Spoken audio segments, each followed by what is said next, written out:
la double qualification de l'équipe nationale du Sénégal face au Bénin pour cette Coupe d'Afrique, la CAN U20, qui se passe actuellement en Égypte.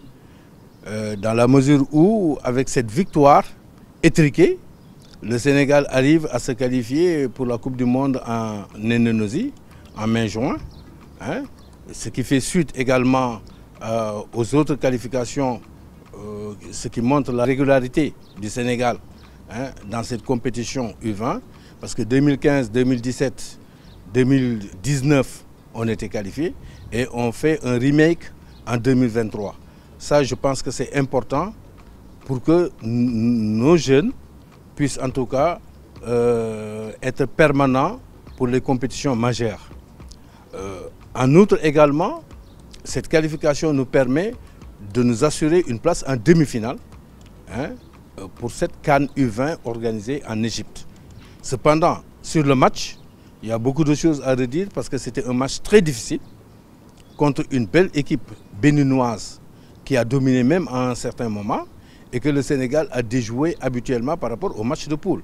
Mais on l'avait déjà prévu dans la mesure où un match de qualification en quart de finale donc ne pouvait pas ressembler à un match de poule. Et surtout qu'il y avait l'enjeu de la qualification pour le mondial. Donc, à un moment donné, on peut considérer que peut-être l'enjeu a tué le jeu du côté sénégalais. Les gamins nous ont habitués à mieux et que pour les demi-finales, ils vont s'organiser davantage, hein, pour nous produire un beau jeu et au terme avec la victoire, disons, dans nos rangs. Nous n'avons pas le choix. C'est un match, disons, solide, hein, un match tactique, hein, un match avec un bon bloc, aussi bien offensif et défensif, mais revenir également à la qualité du jeu sénégalais qui nous avait permis, dans les matchs de poule, de scorer plus d'une fois. Je pense qu'aujourd'hui, les équipes maghrébines, pour le moment, nous réussissent depuis un certain moment. Et le Sénégal, quand même, a le vent en poupe.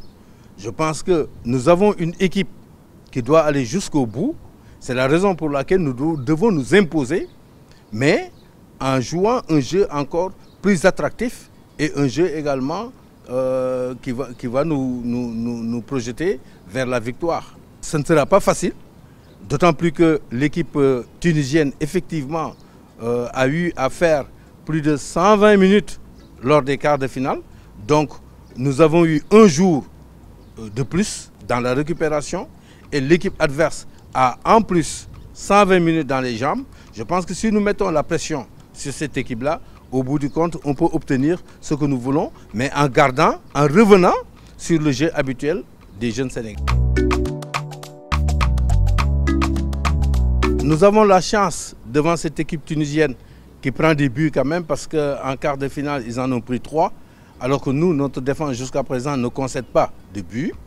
Donc, on peut faire une comparaison en disant qu'aujourd'hui, notre défense est très solide et il faut rester dans cette solidité défensive-là, la garder, mais il faut nous améliorer sur le jeu offensif et qu'il faut que nos latéraux se projettent.